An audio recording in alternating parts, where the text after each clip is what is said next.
Assalamualaikum warahmatullahi wabarakatuh. Selamat siang semuanya. Semoga kalian semua tetap dalam keadaan sehat walafiat.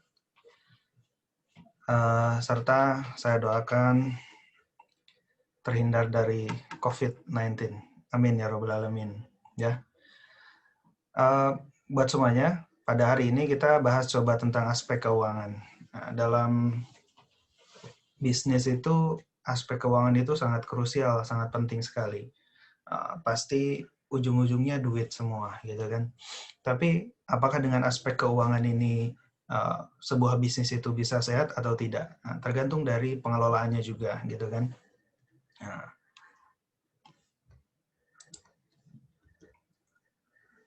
kita lihat dulu sebetulnya aspek keuangan ini lingkupnya atau definisinya seperti apa. Pertama, menurut Kashmir dan Ja'far 2012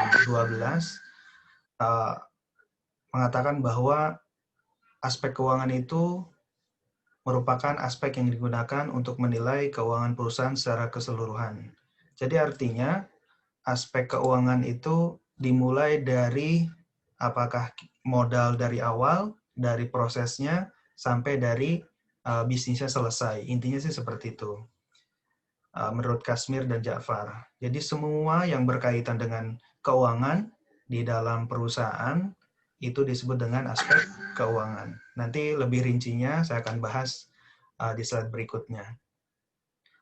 Nah, bagaimana perspektif dalam syariah Islam dalam surat Al-Baqarah ayat 254, hai orang-orang yang beriman, belanjakanlah di jalan Allah sebagian dari rezeki yang telah kami berikan kepadamu sebelum datang hari yang pada hari itu tidak ada lagi jual beli dan tidak ada lagi syafaat, dan orang-orang kafir itulah orang-orang yang zalim. Jadi dalam perspektif syariah, bisnis syariah pun rujukannya adalah ayat Al-Quran tentang aspek keuangan. Karena di ayat tersebut mengatakan ada aspek jual beli. Jadi ini menjadi landasan bisnis syariah dalam mengelola sebuah aspek keuangan. Nah, sedangkan menurut Brian Hill, 2019 saya akses di Small Business, ya, itu mengatakan finance is a business function that use number analysis tool to help manager make better decision. Artinya aspek keuangan ini yang berdasarkan angka dan sebuah analisis bisa membantu seorang manajer menentukan sebuah keputusan penting di dalam sebuah perusahaan. Jadi tanpa aspek keuangan yang di dalam perusahaan itu sulit untuk membuat sebuah keputusan. Bagaimana kita memutuskan sebuah usaha kalau sumber keuangannya belum jelas, anggarannya belum jelas, proyeksi keuangannya belum jelas. Maka aspek keuangan ini menjadi krusial, menjadi penting dalam sebuah usaha. Baik itu usahanya masih kecil, UMKM ya, mikro kecil, atau usahanya sudah sangat besar, berskala perusahaan besar gitu. Jadi dalam aspek keuangan ini, jika kalian terjun di entrepreneur, wajib hukumnya untuk memperdalam tentang aspek keuangan. Pasti kalian sebelumnya belajar tentang manajemen keuangan. Nah, itu penting juga buat kalian belajar bagaimana cash flow, ya, belajar cash flow. Terus kalian juga pasti belajar akuntansi. Nah, itu penting. Gitu. Kalau nanti kalian sudah menjadi bos, kalian sudah tahu, gitu kan. Kalau pegawai kalian nipu, nah, kalian juga sudah tahu apa yang ditipu, gitu kan. Berikutnya,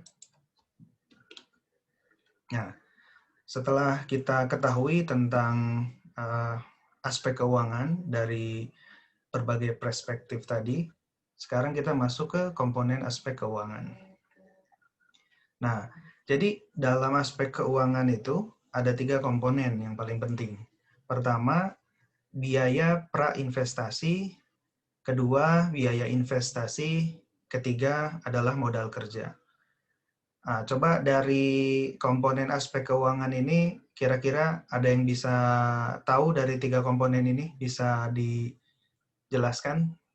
Coba, siapa? Kira-kira menurut kalian 3 komponen ini apa sih maksudnya? Silakan, ada yang mau bicara? Halo? Salah satu? Nur Hasanah, mana Nur Hasanah? Elis Lestari? Wah, Iya, Pak.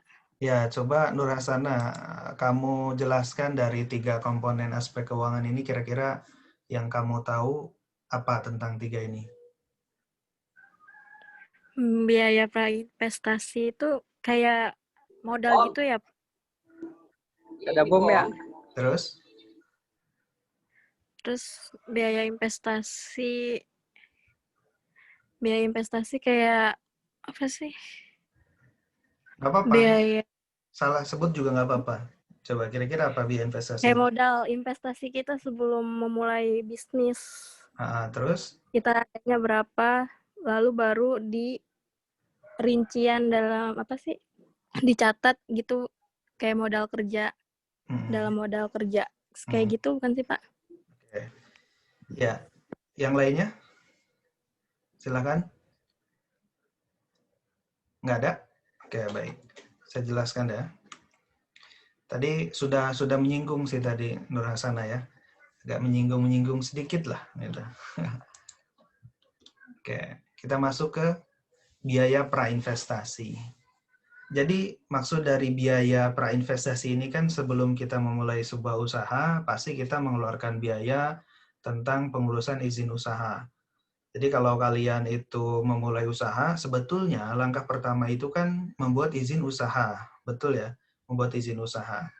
Ini sebetulnya langkah ini dilakukan oleh sebuah perusahaan besar gitu kan, sebuah perusahaan yang sudah ternama. Tapi alangkah baiknya jika kalian yang baru mulai usaha juga melalui tahap ini gitu.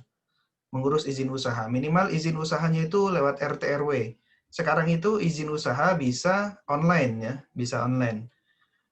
Bisa online tapi nomor induk nomor kependudukannya harus valid sama NPWP harus valid. Nanti di akhir perkuliahan saya nanti mau tunjukkan bagaimana cara izin usaha secara mandiri. Nah, usaha secara mandiri secara online itu digunakan biar kalian tuh usahanya resmi, sah gitu, diakui oleh negara. Gitu ya. Nah, baru-baru ini kan izin usaha tuh dapat bantuan dari pemerintah sebesar 2,4 juta, gitu ya, 2,4 juta. Kan lumayan kalau kalian sudah punya surat izin usaha, terus bisa diajukan ke RT RW, kecamatan, kelurahan, dapat tuh 2,4 juta, gitu kan. Tapi kendalanya orang-orang UMKM ini minim akses, terus minim pengetahuan, fungsinya apa sih kita punya izin usaha itu? Sebetulnya banyak gitu kan. Kalau izin usaha ini kalian dapatkan, kalian bisa ikut pelatihan, entah itu yang diadakan oleh Dinas UMKM, kalian bisa ikut lomba usaha muda, biasanya diselenggarakan oleh pemerintah atau perbankan atau dinas-dinas terkait, dan itu lumayan juga, hadiahnya bisa ratusan juta, bisa miliaran. Waktu itu saya mengikuti perlombaan tahun 2018 lah ya, gitu. 2018 itu lomba yang diselenggarakan oleh Kemenpora. Itu wirausaha muda ya, wirausaha muda. Nah, dalam penyaringan itu dapat hadiah sekitar 10 juta. Nah, kan lumayan 10 juta gitu kan. Untuk 10 orang pemenang, total hadiahnya 100 juta. Syaratnya punya izin usaha sama foto bukti bahwa ada usaha gitu. Nah, pasti pengurusan izin usaha kalian keluarkan duit dong, gitu kan. Nah, ini masuk kepada biaya prainvestasi. Kalau izin usahanya itu hanya butuh surat keterangan dari RT RW, pasti ada biaya ongkosnya kan, biaya bensin, biaya makan. Sekarang sih gratis ya perizinan di RT RW untuk izin usaha. Dulu mungkin berbayar gitu. Kalau seandainya usahanya sudah besar, skalanya sudah 500 juta sampai 1 miliar omsetnya per tahun, itu mengurus CV ya, atau PT lah. Nah, biaya PT atau CV itu relatif tergantung daerahnya.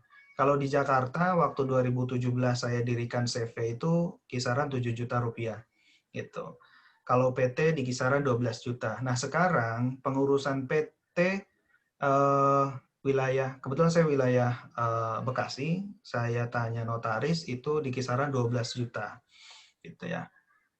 Nah, itu dibutuhkan kalau perusahaannya sudah besar. Lalu biaya prainvestasi selain izin usaha apalagi? Pembuatan studi usaha. Yang saya bilang bahwa studi kelayakan bisnis itu sangat penting untuk seorang pengusaha. Kalau seandainya usahanya sudah besar, punya tim untuk membuka cabang di daerah lain, maka perlu ada biaya pengeluaran untuk studi usaha tersebut ya.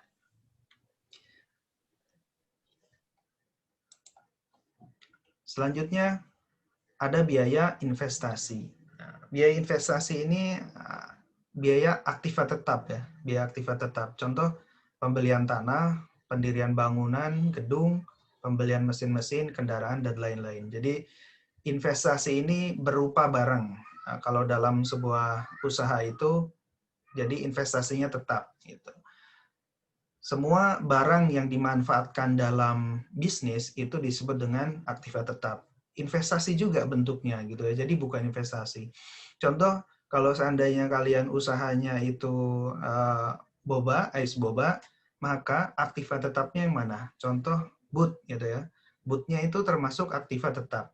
Boot. Terus kedua contoh dalam kalian ada penjemputan nih yang konsumen ingin beli minum tapi diantar gitu ya. Nah, ada di situ motor. Nah, itu motor juga sebagai biaya investasi atau aktiva tetap. Gitu. Kendaraan. Terus terakhir modal kerja. Nah, modal kerja ini komponennya adalah biaya operasional, biaya bahan baku, gaji karyawan, bayar listrik, bayar air, dan lain-lain gitu ya. Yang pada periode tertentu itu modal kerja itu dikeluarkan. Gitu.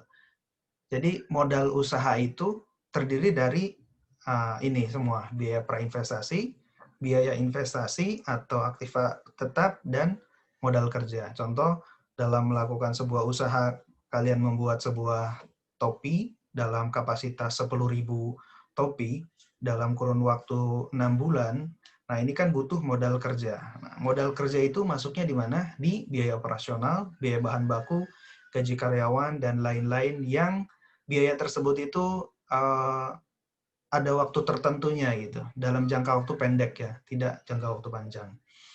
Nah, berikutnya, selain itu ada yang namanya alat ukur. Alat ukur untuk menentukan sebuah usaha ini bisa masuk kriteria sebagai investasi. Nah, pertama dapat dilakukan dengan payback period, kedua average rate of return, ketiga net present value, keempat internal rate of return (IRR), probability index, dan terakhir break even point. Sebetulnya dari kriteria-kriteria ini bisa dijelaskan secara rinci jika sudah ada hitung-hitungannya. Nanti kesempatan berikutnya saya jelaskan ya, karena ini mesti harus melalui perhitungan. Nah, patokan ukuran investasi biasanya para pengusaha UMKM itu yang namanya break even point (BEP). Biasanya rujukannya BEP.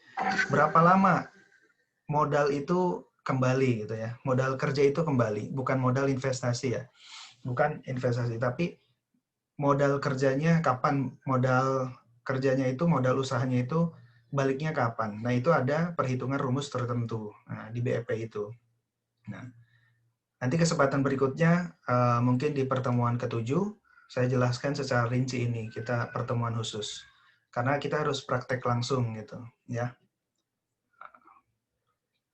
Nah, jadi dalam aspek keuangan itu ada beberapa penilaian. Pertama, ada sumber-sumber dana yang akan diperoleh. Jadi keuangan ini dalam sebuah perusahaan, kamu harus tahu sumber dana dari mana dapatnya. Ya, apakah itu dana pribadi, atau dana pinjaman, atau dana kerjasama. Nah, ini 3 komponen ini harus kalian perhatikan dalam membuat sebuah usaha. Kenapa? Karena dampaknya pasti berbeda-beda. Dari modal pribadi, modal pinjaman, atau modal kerjasama. Kedua, itu kebutuhan biaya investasi. Nah, dalam aspek keuangan ini, kalian harus bisa memperinci dengan jelas kebutuhan biaya investasinya itu apa saja dan berapa lama. Nah, ya. Karena kalau seandainya kalian mau investasi di modal kerja, itu kan harus ada periode tertentu gitu. Nggak mungkin kalian investasi 10 juta, ya terserah deh.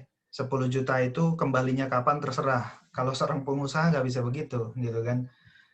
Harus ada rentang waktu pengembalian 10 juta plus hasilnya. Bisa untung, bisa rugi. Nah, ya. Jadi harus punya proyeksi kebutuhan biaya investasi. Ketiga, itu ada estimasi pendapatan dan biaya investasi. Maksudnya apa? Dalam periode investasi modal kerja, itu harus punya yang namanya estimasi. Kalau seandainya kalian investasi di modal kerja 10 juta, punya estimasi pengembaliannya 12 juta. Berarti hasilnya sebesar 2 juta rupiah. Nah, jadi ada perakiraan lah atau estimasi. Kalau seandainya meleset dari estimasi pendapatan, ya itu nggak masalah. Berarti kan banyak aspek lain, gitu kan. Resiko bisnis. Saya berinvestasi pada satu booth di salah satu wilayah. Contoh itu habis modal 12 juta. Contoh ya, 12 juta. Dalam kurun waktu 6 bulan, 12 juta itu harus kembali modal hanya. Nah, cara menghitungnya tadi pakai BEP itu, break even point-nya. Nah, tapi pada kenyataannya 3 bulan modalnya sudah kembali 12 juta itu. Nah, itu kan melampaui estimasi, ya kan? Alhamdulillah. Ada juga yang saya berinvestasi 10 juta di salah satu unit usaha, itu ini karena kebetulan usaha hidup ya, peternak kambing. Saya investasi 10 juta, kurun waktunya sekitar 4 bulan. Harusnya kembali itu sekitar 14 juta kalau dihitung BEP-nya dengan keuntungannya. Ternyata kena corona. Kena corona, akhirnya pengembalian uangnya sebesar 7 juta. Berarti saya rugi 3 juta. Itu adalah resiko dari kerjasama. Ya. Jadi kalau yang belum siap modal kerjasama, nah ya itu harus diperhatikan lagi. Contoh, kawan saya mengelola kambing itu sekitar 40 ekor. Baik, saya beli nih kambing 10 ekor dengan harga 10 juta, berarti harga kambingnya 1 juta. Dia itu penggemukan selama 4 bulan, ya 4 bulan. Nilai jual setelah 4 bulan itu adalah 2 juta setengah. Berarti saya ada keuntungan 1,5 juta setiap kambing, ya. Contohnya 15 juta lah. Setelah dibagi dan lain sebagainya, operasional dan fee untuk yang pengelola, itu saya dapatnya 4 juta bersihnya. Nah, itu estimasi pendapatan selama 4 bulan gitu ya. Dengan proposal bisnis yang ditawarkan ke saya oleh teman saya itu. Saya percaya dong, gitu kan. Saya yakin teman saya bisa mengelola karena ada buktinya, ada kandang kambingnya, sudah ada buktinya, ada pemotongan kambing dan sebagainya, gitu ya. Pokoknya estimasinya saya dapat bersihnya 14 juta dari 4 bulan tersebut. Akhirnya kena corona, gitu kan. Kacau lah gitu ya, kacau. Ternyata kambing yang ada yang mati, kambingnya terjualnya murah, kambingnya langsung dipotong-potong, dibikin slice gitu, dijualnya tanpa satuan dan lain sebagainya lah gitu. Akhirnya saya cuma dapat 7 juta. Berarti rugi saya sebetulnya bukan 3 juta, tapi 7 juta juga. 7 juta dari harusnya 14 juta, ternyata kembali 7 juta gitu ya. Nah, itu resiko kerjasama. Kalau seandainya orang yang nggak ngerti akad kerjasama, pemodal dengan pengelola, pasti mintanya utuh dong 10 juta. Ya, mana mungkin, oh yang ngelola itu kan kamu, saya naruh uang 10 juta, pokoknya kembali 10 juta. Nggak bisa ini. Nah, disitulah pengetahuan dan keilmuan seseorang itu, pengelola dan pemodal harus sama, satu visi gitu loh. Akadnya jelas gitu. Karena di situ akadnya adalah kerjasama ya, bukan minjam meminjam. Kalau seandainya pinjam meminjam, teman saya minjam ke saya 10 juta untuk mengelola kambing, dalam kurun waktu 4 bulan, yang kembali harus berapa? 10 juta. Nggak ngerti tuh saya, kalau seandainya kambingnya itu mati atau rugi dan lain sebagainya, harus kembali 10 juta. Karena akadnya adalah hutang piutang, bukan akad kerja sama gitu ya. Nanti dalam aspek ini saya jelaskan berikutnya, hukum kerjasama. Keempat, proyeksi neraca laporan laba rugi. Dalam sebuah usaha, kalian juga harus punya yang namanya proyeksi neraca laporan laba rugi. Laba rugi pasti adanya di nanti perhitungannya di cash flow ya, di cash flow. Nah, nomor 5, kriteria penilaian investasi. Tadi sudah saya jelaskan di awal tentang kriteria penilaian investasi, ada beberapa ya, tapi yang sering digunakan adalah break even point (BEP), dan selebihnya itu biasanya digunakan oleh perusahaan-perusahaan besar. Yang terakhir keenam, rasio keuangan yang digunakan. Nah, jadi sistem keuangan apa nanti yang digunakan oleh pengusaha tersebut gitu.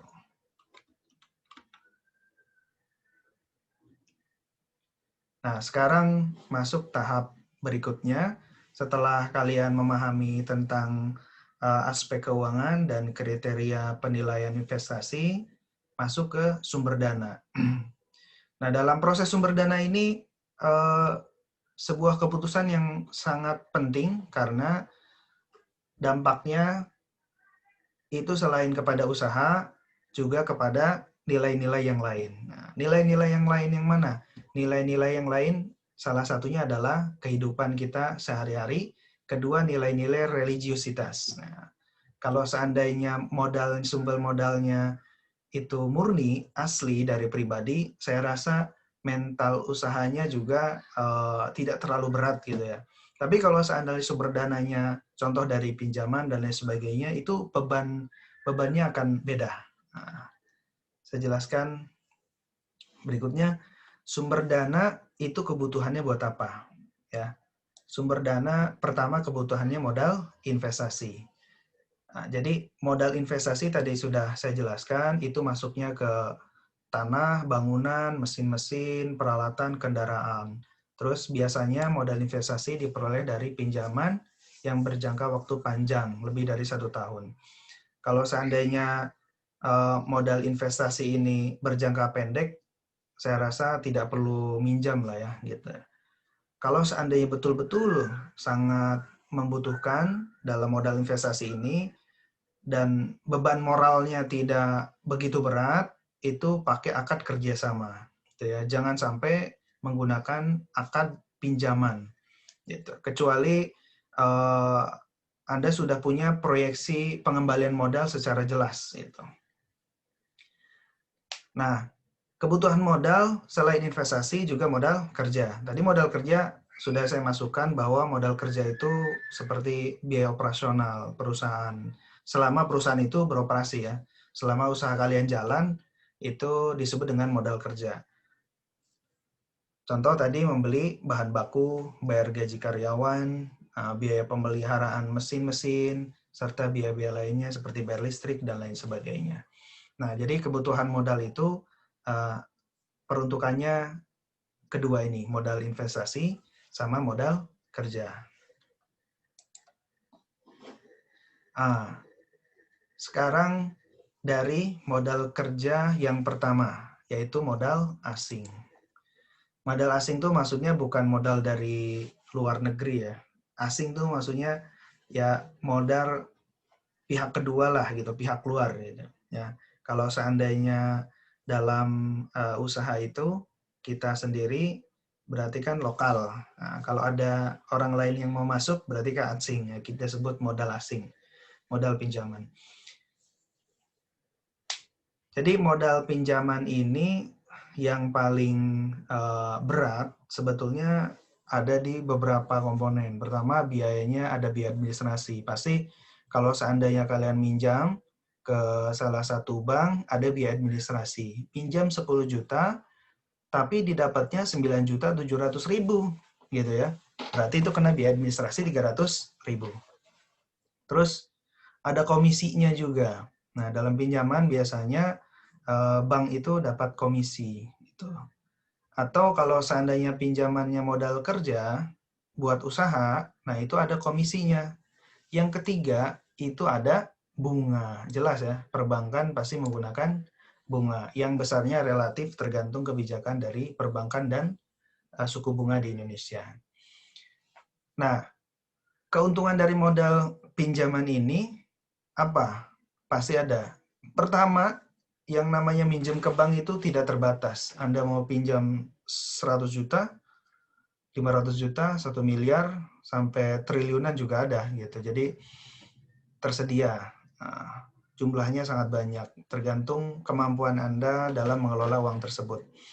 Nah, kedua, kalau seandainya minjam ke bank, pasti dari manajemen itu memberikan sebuah tekanan. Kalau dari owner memberikan kepada manajemen pengelola perusahaan untuk mengembalikan uang itu. Jadi ada motivasi tersendiri. Jadi ada target dalam 1 tahun pinjaman 1 triliun.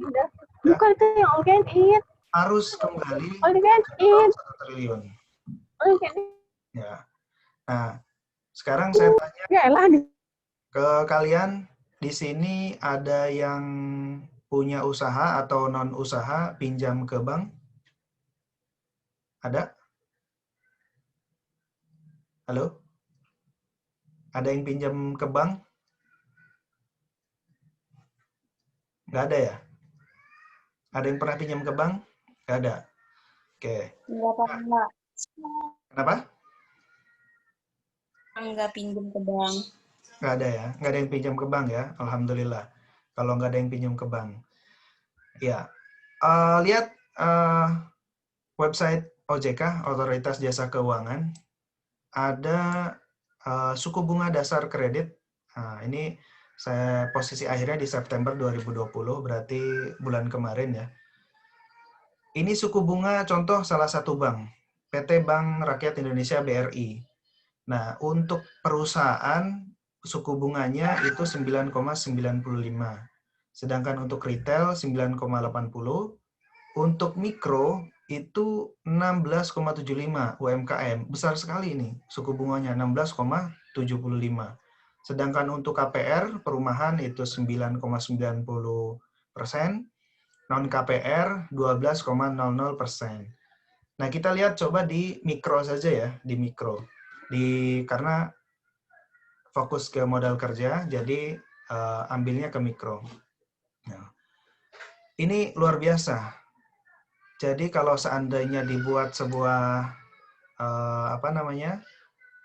sebuah perhitungan, sebentar.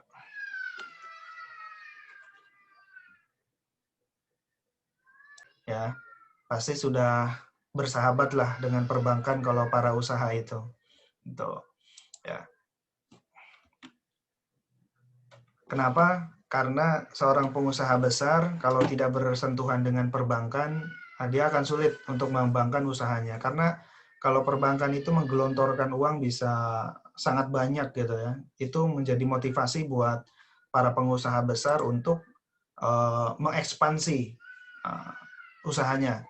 Contoh dalam tubuh manusia, pengusaha perbankan itu adalah jantungnya gitu ya.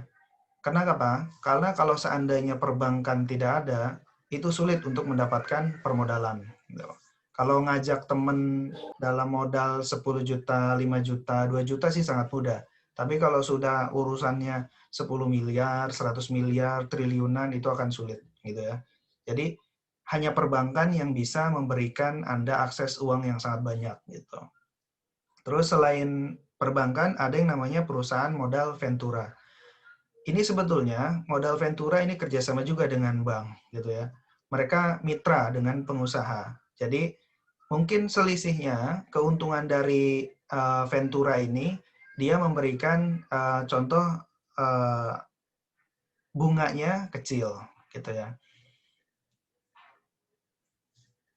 Terus selain modal ventura ada yang namanya fintech. Mungkin kalian sudah kenal lah yang namanya fintech ini ya, financial technology. Jadi mendapatkan modal dengan sangat mudah melalui handphone, gitu ya. Kalau seandainya ada yang pinjam lewat aplikasi online, pinjam cepat, pinjam mudah, pinjam gampang dan lain sebagainya, fintech biasa urusannya. Tapi ini dampaknya buat kalian nih ngeri kali ya, kalau seandainya belum bisa bayar. Terus bunganya juga hampir-hampir nyekek juga ini. Jadi ada beberapa mungkin kasus kalian diteror dari fintech ini nggak bisa bayar gitu ya. Terus ada cerita itu saudara saya itu minjam ke fintech ini. Dia telat membayar, akhirnya diteror. Semua yang ada handphone yang ada di nomor telepon yang ada di handphonenya itu diteror semua gitu. Bahkan dikirimi gambar-gambar yang tidak senonoh gitu ya. Itu tuh ngeri sekali kalau pinjam ke fintech gitu. Jadi buat kalian yang baru mulai usaha atau buat kebutuhan pribadi, ya kalau belum bisa mengembalikan pinjaman dengan baik, saya rasa janganlah pinjam ke fintech ini. Nah, dia itu mencemarkan nama orang dengan mudah gitu. Bahkan mungkin Facebooknya disasar, Instagramnya disasar, Twitternya disasar. Nah, itu bahaya. Gitu. Nah, jadi dari ketiga perusahaan ini atau perbankan, perusahaan modal ventura, fintech ini mendapatkan akses modal sebetulnya sangat mudah. Gitu. Tergantung dari aplikasi yang diajukan. Kalau seandainya sudah ada unit usahanya, biasanya perbankan itu melihatnya lebih dari 1 tahun. Kalau belum 1 tahun itu biasanya belum bisa di ACC. Jadi harus ada bukti cash flow-nya. Ya, ada bukti cash flow, terus ada bukti fisik kalian tuh usaha. Biasanya baru dapat modal usaha. Nah, selain dari ketiga sumber modal ini, ada juga dari sumber modal yang non-bank. Contoh koperasi, ada pegadaian, ada asuransi, ada leasing, dan dana pensiun. Gitu. Biasanya kalau seandainya perusahaan non-bank ini, biasanya harus jadi member dulu. Kalau koperasi, biasanya harus jadi anggota koperasi. Pegadaian harus ada yang digadaikan dulu gitu kan. Kalau seandainya pengen modal lebih besar, gadaikan mobil, gadaikan rumah gitu. Itu maksudnya ke modal usaha. Baik.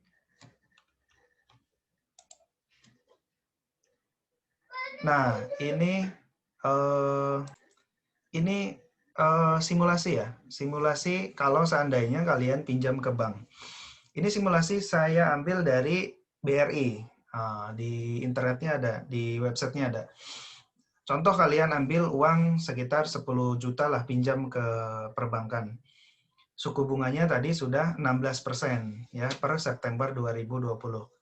Jangka waktu pengembaliannya itu sekitar 24 bulan. Kalian untuk mengembalikan pinjaman uang ke BRI. Total angsurannya berarti 489,631 per bulan. Berarti selisihnya selama 24 bulan itu sebesar 1.751.144. Nah, ini selisih bunganya. Belum dipotong sama yang namanya komisi, belum dipotong administrasi lah. Ya. Tadi saya sudah sebut administrasi.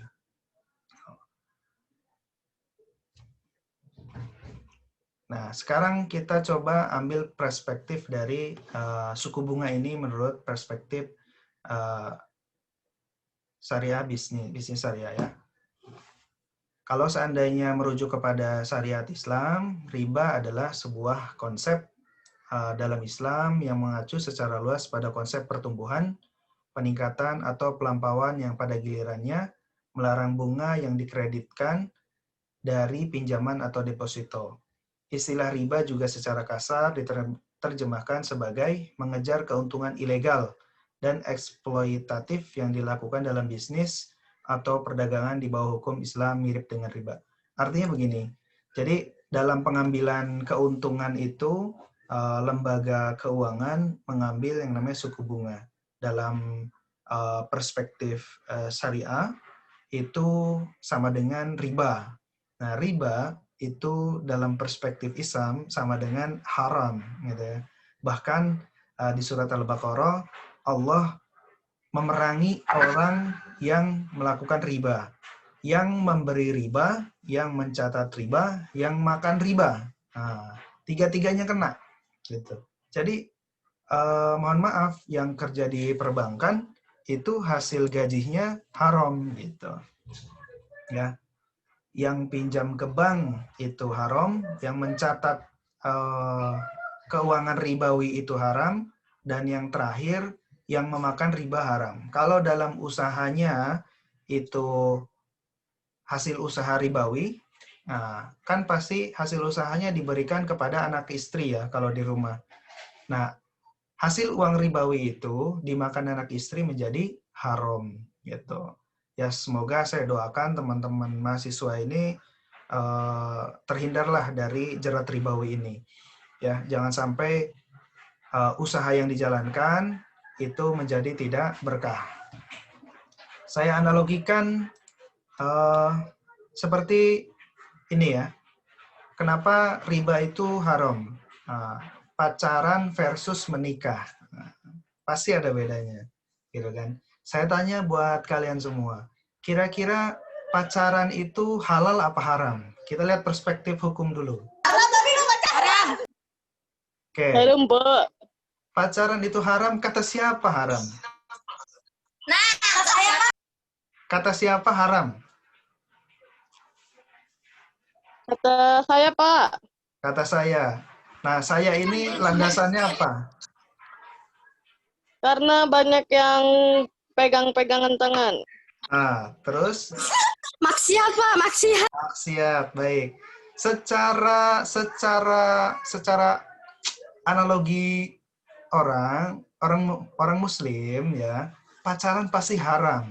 Dari sononya haram karena Allah mengharamkan laki-laki dan perempuan bersentuhan dan lain sebagainya kalau bukan sama muhrimnya ya, mahramnya. Ya. Pacaran. Akad dari pacaran itu apa sih? Akadnya ada nggak? Nggak ada kan? Akad pacaran itu apa? Nggak ada.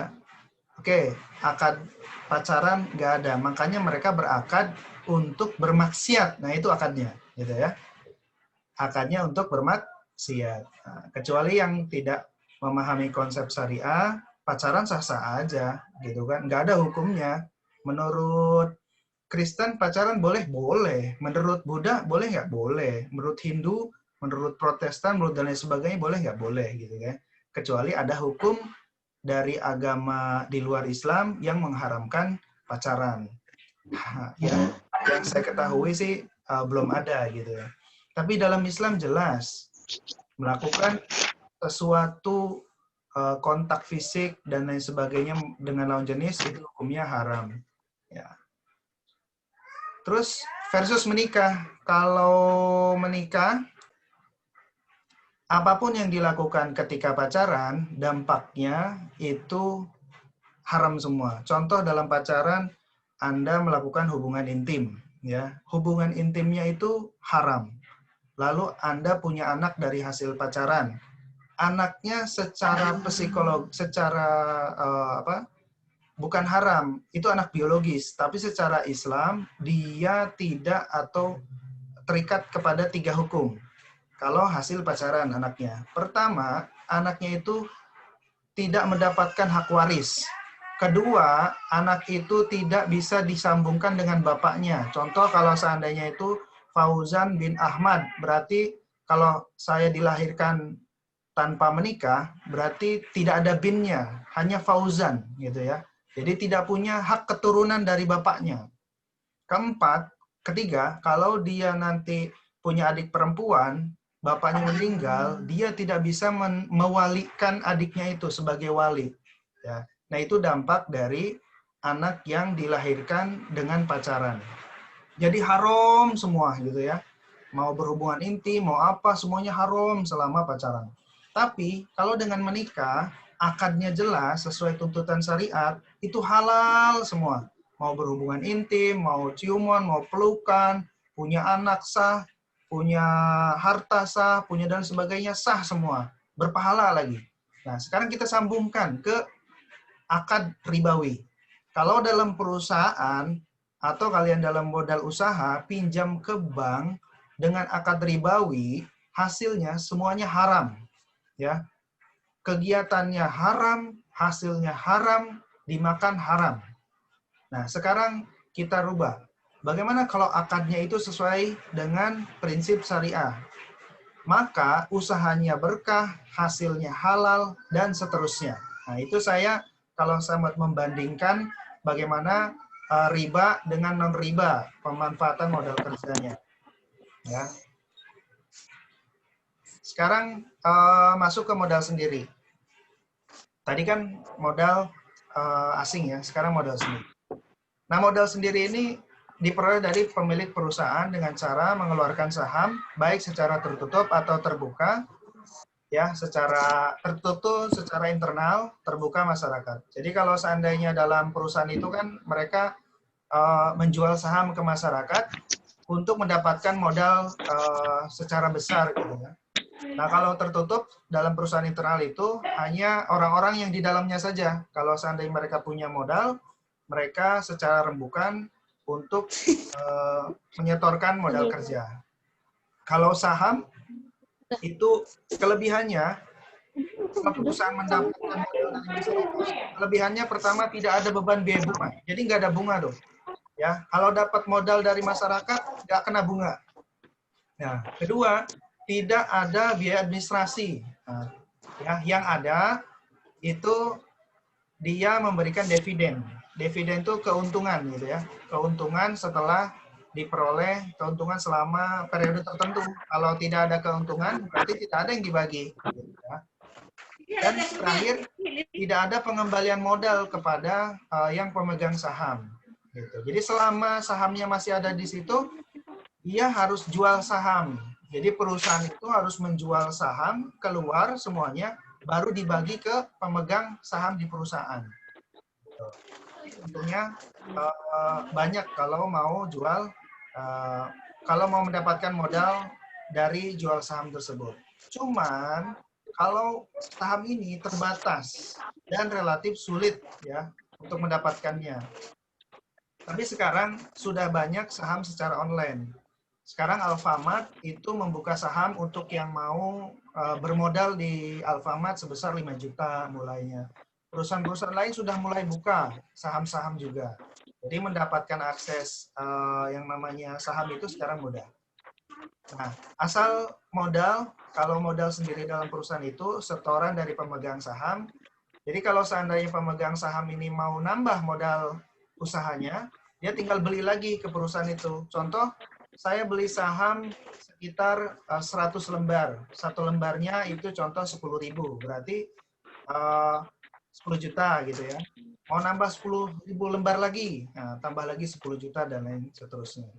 Atau cadangan laba. Nah, modal ini cadangan laba dalam periode 1 tahun, labanya itu masih melebihi target dividen untuk pemegang saham. Maka laba ini dijadikan modal kembali. Nah, yang ketiga, laba yang belum dibagi. Nah, kalau seandainya pemegang saham dalam 1 tahun itu dividennya tidak mau dibagi dulu, gitu ya, saya mau ambilnya sahamnya nanti 2-3 tahun lagi, maka oleh perusahaan itu digunakan untuk menjadi modal kembali. Ya. Jadi laba yang belum dibagi. Nah, sekarang yang terakhir, tadi kalian kan sudah mendengarkan tentang dari modal perbankan, kedua modal sendiri di dalam perusahaan, ketiga sirkah kerjasama. Makna syirkah atau kerjasama dalam bahasa itu adalah mencampurkan dua bagian atau lebih sedemikian rupa sehingga tidak dapat lagi dibedakan satu bagian dengan bagian lainnya. Artinya begini, kalau seandainya dalam modal kerja, kalian punya keahlian, kamu punya keahlian nih, yang si A punya keahlian nyetir, kamu punya keahlian, kamu punya modal mobil, digabungkan keahlian dan modal mobil itu digabungkan menjadi akad kerja sama, gitu ya. Hasilnya nanti itu dibagi sesuai dengan kesepakatan. Nah ini sesuai makna syariah ya, bukan bahasa. Jadi sesuai menurut makna syariah adalah suatu akad antara dua pihak atau lebih yang bersepakat untuk melakukan suatu usaha dengan tujuan memperoleh keuntungan. Jadi dalam usaha itu pasti kalian pengen memperoleh keuntungan kedua belah pihak ya. Contoh saya tadi, saya punya modal 10 juta, teman saya bisa mengelola kambing. Saya tanam uang saya 10 juta di kambing tersebut ya, dengan proyeksi keuntungan 14 juta. Maka uang saya dan kambing tersebut melebur menjadi satu, gitu ya. Melebur menjadi satu. Artinya apapun yang terjadi pada kambing itu, saya harus menerima resikonya. Contohnya kalau seandainya kambingnya mati, berarti saya harus ikut rugi juga, gitu ya. Rugi juga. Nah ini contohnya uang. Nah ini ada siapa? Febri dengan bootnya, terus ada kendaraan. Maksudnya apa? Kalau Febri ini dia punya keahlian menjual boba, ya, menjual boba. Terus temannya punya bootnya. Nah, boot dan keahlian si Febri ini menjual boba itu disatukan menjadi modal kerja. Nah, dalam kurun waktu tertentu ternyata rugi, ya, rugi. Usahanya rugi. Dalam 3 bulan ke depan ternyata rugi. Apa yang terjadi? Modal kerjanya harus dibagi. Contoh, bootnya harus dijual dan dibagi antara si Febri dan yang punya boot. Gitu. Lah, kan yang rugi harusnya yang punya boot dong. Gitu kan. Sedangkan Febri kan cuma punya keahlian. Modal keahlian itu adalah modal kerja. Ya, dalam perspektif syariah, modal keahlian itu adalah modal kerja. Jadi ada nilainya, gitu ya. Nah, kebanyakan orang saat ini kan nggak paham modal akad kerjasama ini. Jadi harus satu pemahaman. Contoh kemarin ditanyakan, Pak, bagaimana bisa mendapatkan modal itu dengan resiko minim, gitu kan?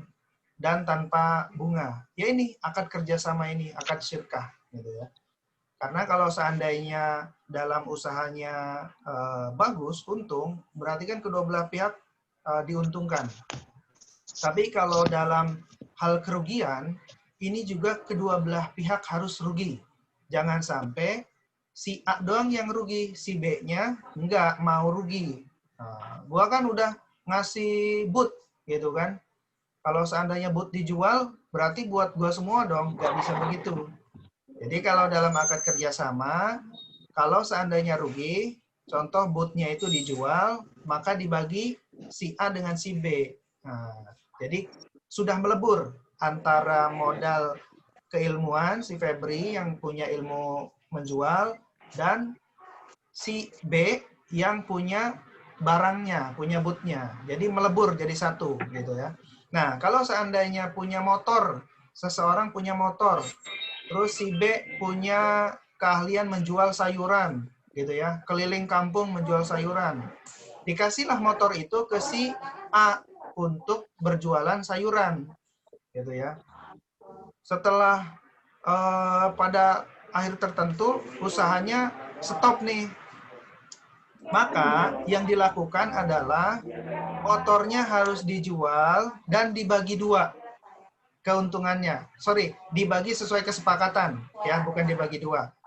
Contoh kalau seandainya si pemilik motor mensepakati, oke, kalau usaha kita rugi, berarti motornya harus dijual dan dibagi sesuai kesepakatan. Si pemilik motor 70%, si yang menjalankan usaha 30%.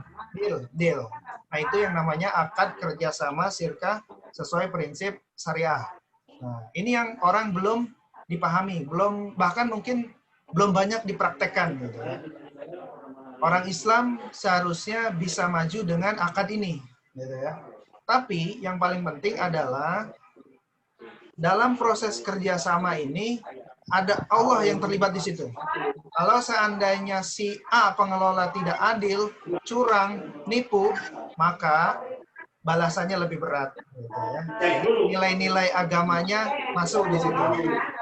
Makanya akad kerjasama itu harus jelas sepakatannya. Ya. Kita lanjutkan.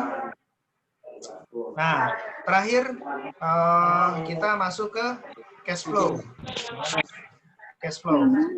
Mungkin kalian sudah belajar di akuntansi atau keuangan tentang cash flow. Ya. Jadi saya hanya menjelaskan secara gambaran umum saja, karena pasti kalian sudah mempelajari. Jadi kalau cash flow ini, aliran kas ini yang ada di perusahaan Apa? Publik. pada suatu periode tertentu. Jadi cash flow menggambarkan berupa uang yang masuk, cash in, dan uang yang keluar, cash out. Jadi cash flow ini aliran uang masuk dan aliran uang keluar. Jadi kalau seandainya sebuah perusahaan ingin meminjam modal dari sebuah lembaga keuangan, dia harus lihat cash flow-nya, gitu ya. Harus lihat cash in-nya dan cash out-nya tuh harus ada, gitu. Jadi percaya perbankan kepada pengelola usaha itu. Jadi manfaatnya apa untuk cash flow ini? Pertama, bisa memenuhi kebutuhan uang tunai sehari-hari. Jadi ada uang tunai terus sehari-hari untuk pembelanjaan. Kedua, membayar semua kewajiban yang jatuh tempo. Jadi kalau seandainya perusahaan itu punya tunggakan, punya harus gaji karyawan, harus biaya operasional, itu ada gitu kan. Terus melakukan investasi kembali. Nah, dari cash flow ini juga bisa dilihat, kalau seandainya cash flow-nya selama kurun waktu tertentu, contoh 6 bulan, berarti ada selisih untuk bisa investasi kembali. Nah, untuk bisa mendapatkan profit di usaha berikutnya.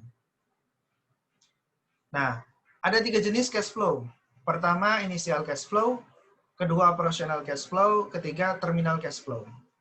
Apa itu initial cash flow? Initial cash flow itu merupakan pengeluaran pada awal periode investasi. Contoh, tadi biaya prainvestasi, pembelian tanah, gedung, mesin, dan modal kerja. Ini masuk ke initial cash flow. Kedua, ada operational cash flow. Nah, ini digunakan untuk pengeluaran pada periode tertentu, gitu ya. Pada usaha yang sedang berjalan, atau operational cash flow. Jadi ada untuk biaya operasional gaji karyawan, listrik, dan lain sebagainya itu masuk ke operational cash flow. Terakhir, terminal cash flow. Itu merupakan kas yang diterima pada saat usaha tersebut berakhir. Jadi kalau seandainya usahanya sudah berakhir, sudah menghasilkan profit, maka ini disebut dengan terminal cash flow. Itu di akhir ya.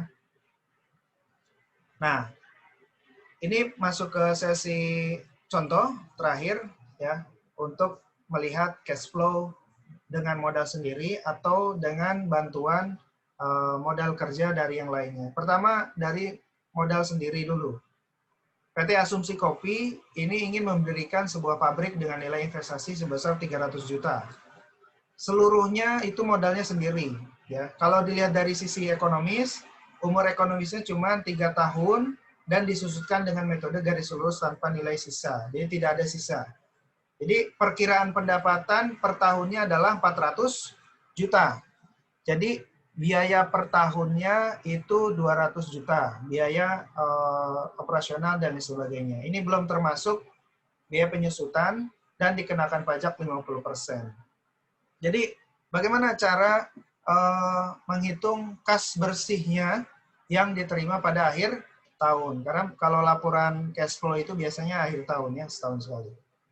Nah, kita lihat perhitungannya. Nah, jadi ini pertama biaya penyusutannya itu rumusnya investasi dibagi umur ekonomis. Tadi biaya investasinya berapa? 300 juta. Dibagi selama 3 tahun berarti 100 juta. Sehingga laporan laba ruginya itu pertama pendapatan prediksi itu kan 400 juta gitu ya per tahun. Biaya keluar tadi total biaya operasional 200 juta. Nah, terus ditambah biaya penyusutan 100 juta. Totalnya 300 juta. Nah, sekarang masuk ke laba sebelum pajak. Nah, jadi laba sebelum pajak itu hasilnya 100 juta. Ya, karena sudah dikurangin dengan biaya keluar. Nah, dikenakanlah pajak sebesar 50%. Maka hasilnya 50 juta. Ini laba setelah pajak, disebut dengan earning after tax ya, EIT. Itu sebesar 50 juta. Sehingga aliran kasnya masuk dari contoh di atas ini dapat dihitung seperti di bawah ini ya. Rumusnya aliran kas masuk bersih, EIT ditambah penyusutan. Jadi aliran kas masuk bersih kepada perusahaan, EIT-nya tadi kan 50 juta, ditambah 100 juta penyusutan, menjadi 150 juta. Ini adalah aliran kas masuk bersih. Ya. Sederhana sebetulnya, ini mudah sekali.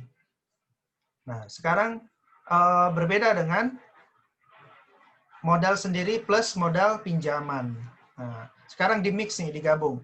Anda punya usaha, modal sendirinya sekitar 350 juta, yang 50 jutanya pinjam.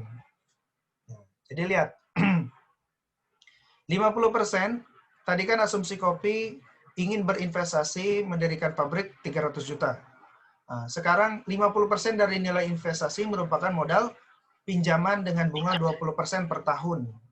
Nah, nilai ekonomis tetap 3 tahun dan disusutkan dengan metode garis lurus tanpa nilai sisa. Perkiraan pendapatan tetap 400 juta dan biaya operasional tetap 200 juta. Ini belum termasuk biaya penyusutan dan dikenakan pajak 50%. Nah, bagaimana kas bersihnya pada akhir tahun? Kita lihat perhitungannya ya. Nah,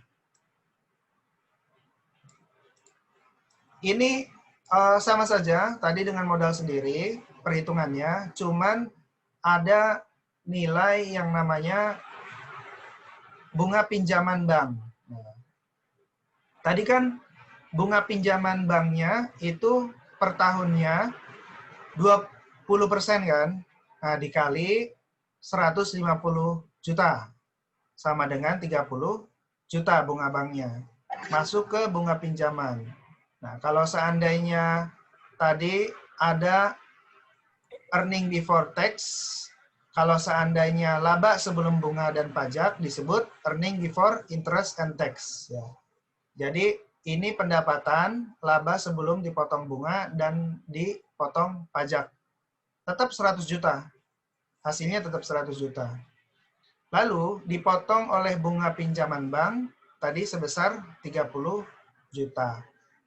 Hasilnya laba sebelum pajak sebesar 70 juta, gitu ya. Lalu dipotong pajak sebesar 50%, 35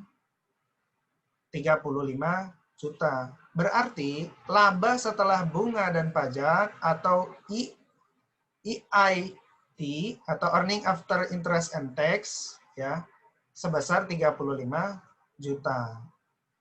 Dari hasil perhitungan ini, rumus aliran kas masuk jika menggunakan modal pinjaman, kas masuk bersih sama dengan EIT plus penyusutan plus bunga dalam kurung 1 dikurangi tax atau pajak. Nah, jadi perhitungannya seperti di bawah ini. Tadi kan EIT-nya ya 35 juta setelah dipotong bunga dan pajak. Ditambah penyusutan 100 juta, ditambah dengan pajak. Nah, pajak ini tadi rumusnya 1 dikurangi 0,5. berarti 0,5 dikali 30 juta ya. 0,5 dibagi 100 dikali 30, hasilnya 15 juta. Atau lebih mudahnya 30 juta dibagi setengah. Nah, berarti hasilnya 15 juta. Gitu. Jadi aliran kas masuk kalau seandainya modal pinjaman 35 juta, ini EIT-nya ya, ditambah 100 juta, hasil penyusutannya ditambah 15 juta. Totalnya 150 juta. Nah, sama aja dengan modal sendiri, cuman ini ada perbedaan di pajak dan bunga.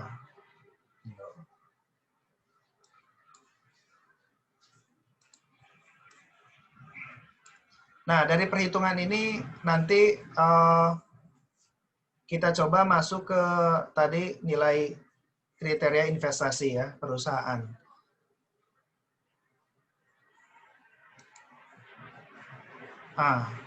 Udah selesai deh. Oke, baik. Dari perhitungan itu, dari penjelasan awal sampai akhir, kira-kira ada yang ditanyakan? Cukup, Pak, cukup. Cukup ya? Cukup pusing atau cukup mumet? Tahu. Pusing, Pak. Cukup pusing. Pusing, Pak. Cukup tahu aja? Cukup. Cukup. Cukup tahu aja ya? Cukup tahu katanya, Pak. Oke, kalau cukup tahu, berarti Anda sudah sangat tahu. Ngomong-ngomong. Oke. Pak, nggak ada tugas kan ya, Pak? Nggak ada, aman. Alhamdulillah. Mbak Mary lo, parah. Alhamdulillah. Hari ini tidak ada tugas ya? Pak, katanya Mbak Mary mau tugas, Pak. Boleh. Mary aja, Nanti aja. Mbak Mary aja. Nanti hadiahnya pulsa ya, Mary ya. Asik. Bener loh, Pak. Ditagih loh ya, 50.000. Pak, saya juga mau sini. Jual ikan cupang yang benar, Pak Aldi. Baik. Ya, jual ikan cupang. Cupang mana? Ikan cupangnya nggak dibawa ya? Sama si Haji. Nanti Komplek. pertemuan ke-7 saya bagi-bagi pulsa. Asik. Sama Haji berdua. Semuanya.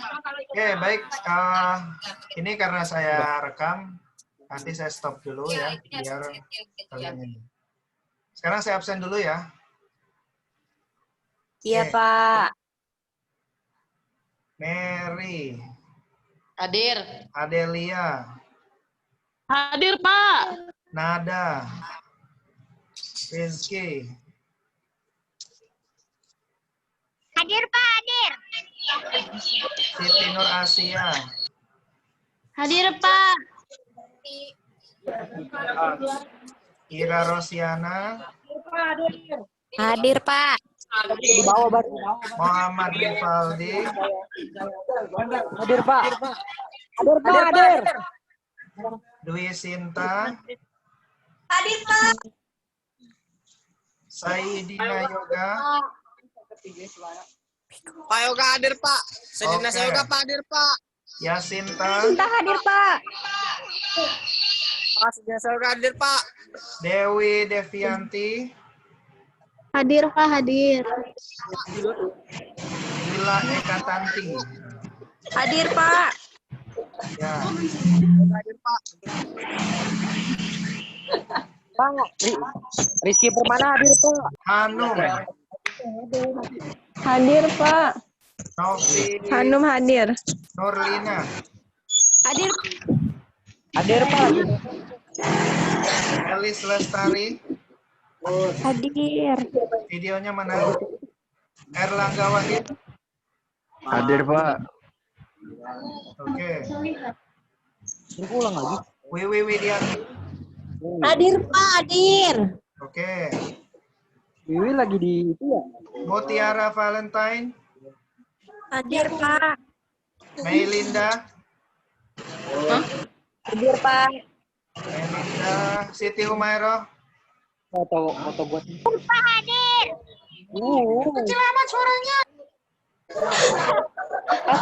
Sally Gusmayanti, Hadir, hadir. Rizky Aulia yang lagi makan. Hadir. Rian Ihsan yang lagi nyari jodoh. Hadir Pak, hadir. Rizky Pak. Pamana yang Hadir pengen Pak. pacaran lagi. Babi ngepet. Siapa lagi yang belum? Saya, Kak. Ah, siapa?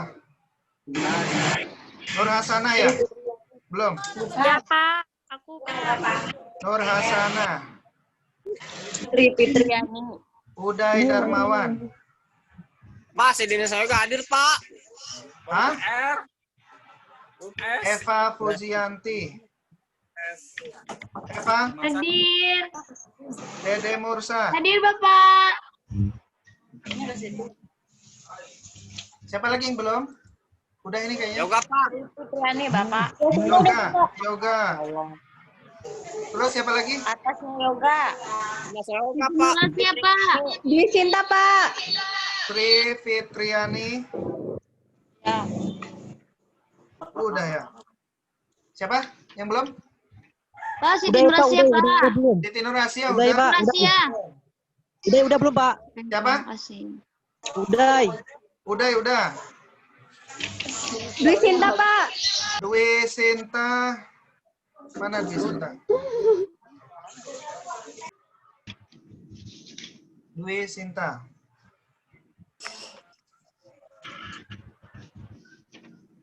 Oke. Baik semuanya.